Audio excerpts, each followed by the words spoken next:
And welcome back again. Right, so what I want to do in this quick tutorial or lesson or whatever you want to call it, doesn't matter. So what I'm going to do now is show you how to get this image from there to there. Now you can use this process for anything you want to transfer onto canvas, board, whatever you want, if you're using just basic acrylic paints or airbrush. It doesn't matter. This process is quite universal for that. But in this particular case, I'm going to be transferring an image onto some paper. I've got a cheap artist acrylic pad which I purchased from a cheap shop again, because you know me, I like saving money. Definitely like saving money. This is only a couple of £. So and it's quite good. There's 30 sheets in here, so I use this for my artwork, my aircraft work. You know, it's that cheap, you can use it for practicing on, it doesn't matter. So I've taken out a couple of sheets of this, which is good. Now I'm going to show you how to transfer an image, because previously I showed you that I just went round with some tracing paper, and this is draftsman's quality, but you can get this in Hobbycraft or something like that. Don't buy the expensive stuff, it's not worth it.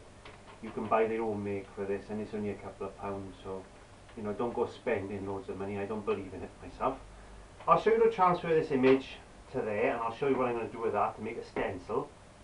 But as I said, if you wanted just to transfer this straight onto a board or a panel or anything like that, you can use the same method. If you're just doing a normal acrylic painting, or any type of painting really, you can use this method to transfer this image over. So it's a quite universal method. Right, so let me show you what I've done. Now normally what I do is once I trace the image from there to there, I turn the image over. I get a really soft pencil, like a 4B, 5B, 6B, even a 9B. Softer the better, to be honest with you. And then I go around on the reverse, or whatever side you want to copy, basically, but this is the reverse of the tracing. And I just go around the lines as such.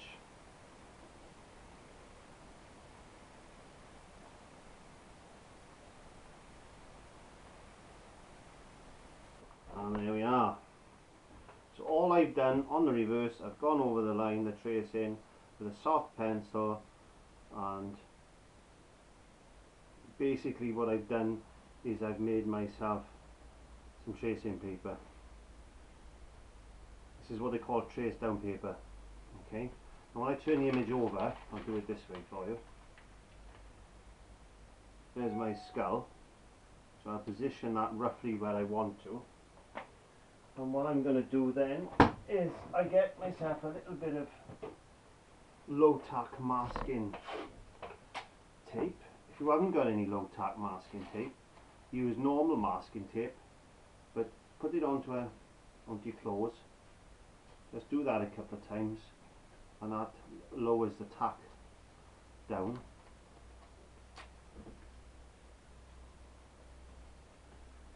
So it doesn't affect whatever you're sticking this to.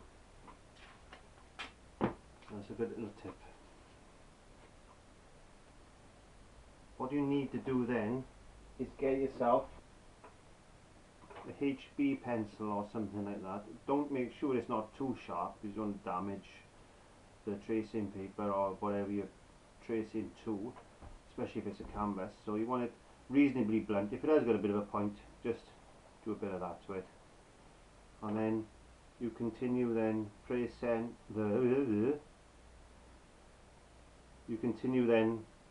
pressing a reasonable firm pressure, not too hard, around the lines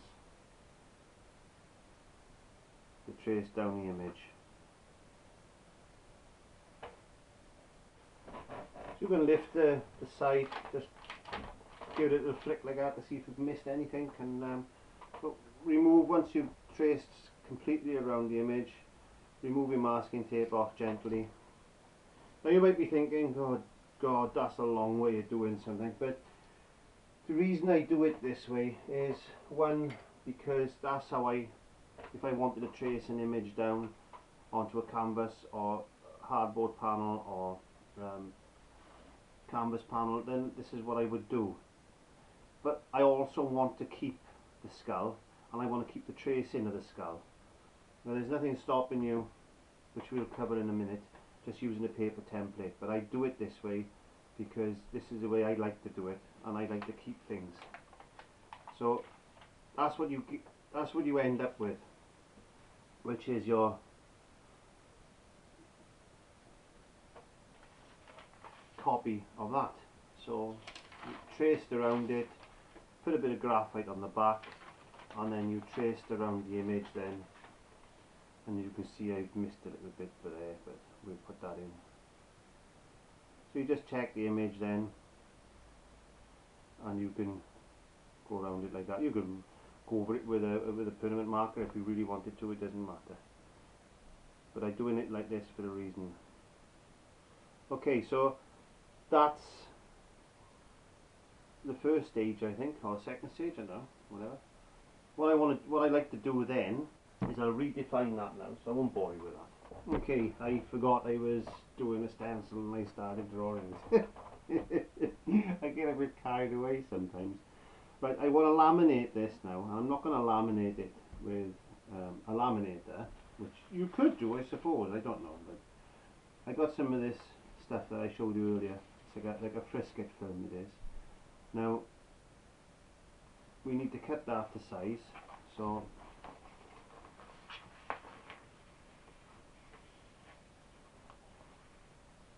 when I say they're so cheap, it doesn't really matter. It's not expensive, so it doesn't even matter if I use more than I really need. So that's cut the size. And there's a little tip that I want to share with you regarding this stuff, because my eyesight is terrible, but you can pick and pick and pick at this and use an X-Acto knife and try and get it to separate from the background. It's the same when you're trying to put window film on cars and stuff. So get a bit of sellotape,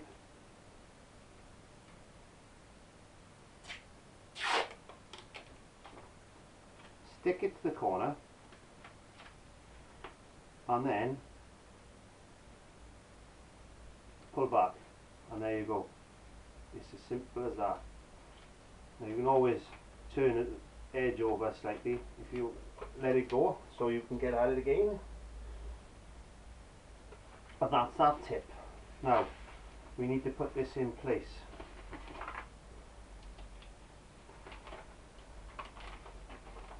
And this is horrible stuff because it sticks on itself terrible.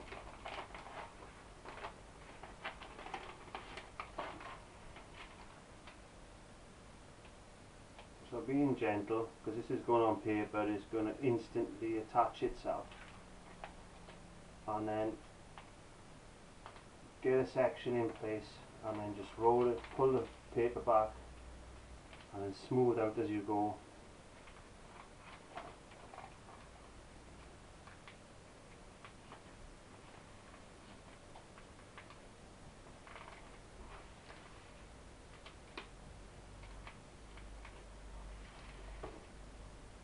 It doesn't matter if it wrinkles because it's a stencil at the end of the day, but I like to show how things are done my way, because it works for me.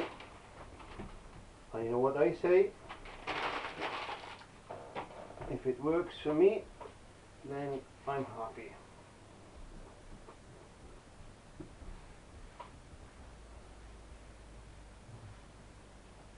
Now you can do both sides of this if you really want to. I haven't found the need to do that yet, but you're basically just laminating that bit of paper between two sheets of plastic, so you know you can reuse this template over and over and over and over and over. So we'll just trim down the edges. I'll get my X-Acto knife if I can find where I put it.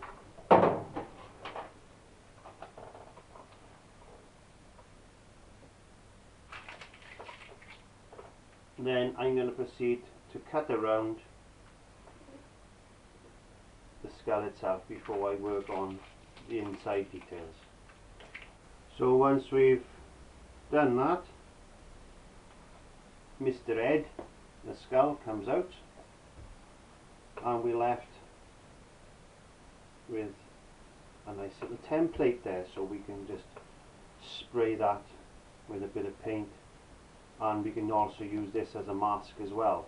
So we will put this one now one side. Let me just trim this edge off. There we go. We need to put that one side now.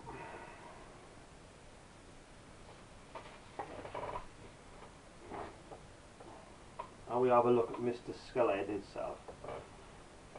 Now we've got to decide in our minds how we're going to actually work on this. Are we going to have a two-part skull? Are we going to have the mandible separated from the main skull itself? Because we've got to cut these holes out anyway.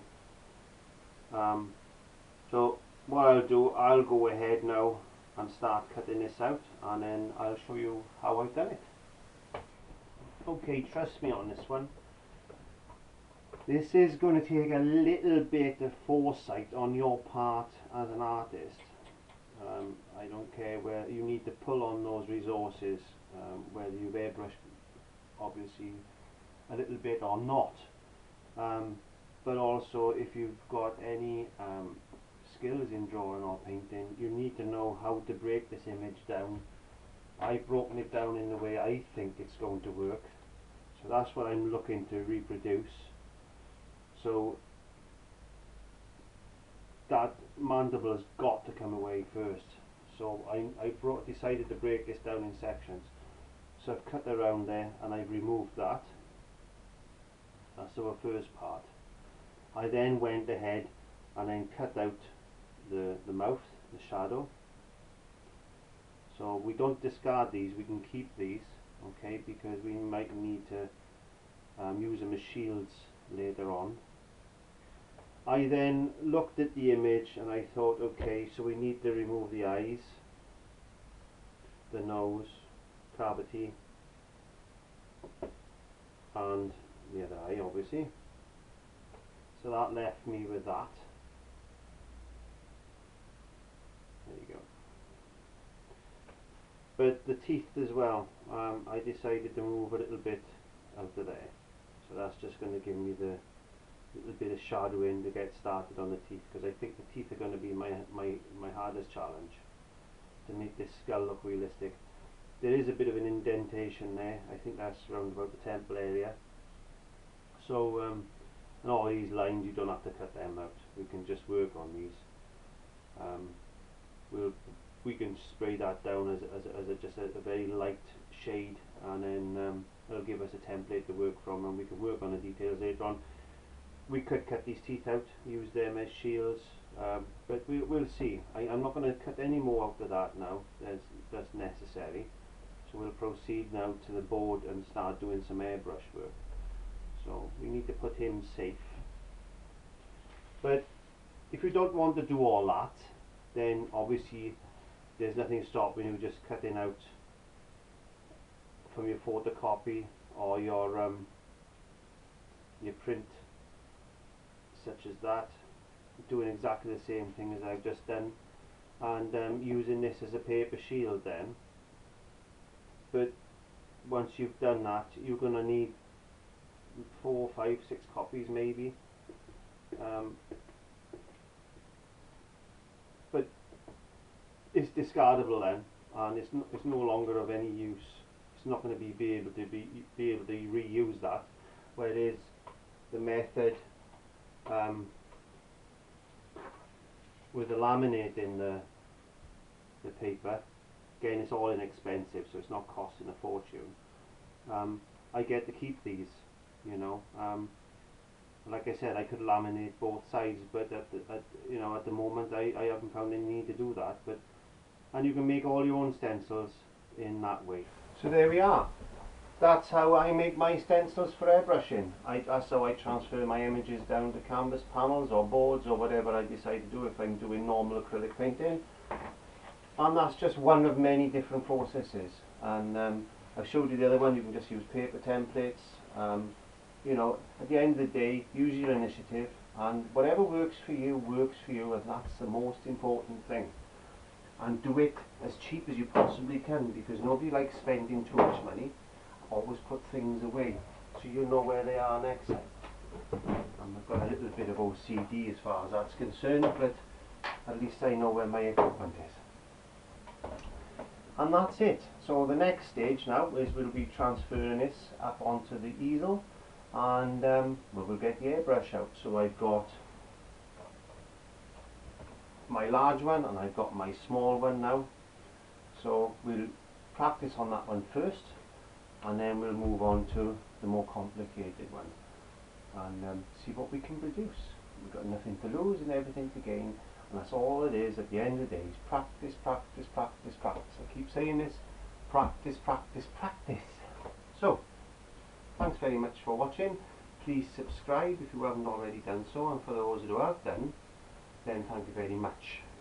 Anything that I've showed as far as products are concerned today is just what I got in stock. I'm not here to promote anything. I don't make any money from these videos, so this is just because I'm a complete and utter nutcase, and I've got nothing else better to do when it's raining, basically, or in the evenings when my wife is watching Coronation Street. So, thank you very much. Leave your comments in the comment box below, and I will see you next time. Bye bye. Thanks for watching. Painting along in the studio with myself, Clive. Hey, if this is your first time on my channel, please check out my playlist links below. You'll go through all the acrylic painting, and also there's an airbrush site as well, which I've just started, which is phenomenal. I'm learning as I go, so you can laugh at my mistakes as well. If there's anything you want me to cover, then please leave a comment in the comment box. If you haven't already done so, please subscribe. If you have already subscribed, well, thank you very much, and we'll see you on the next episode. Bye bye.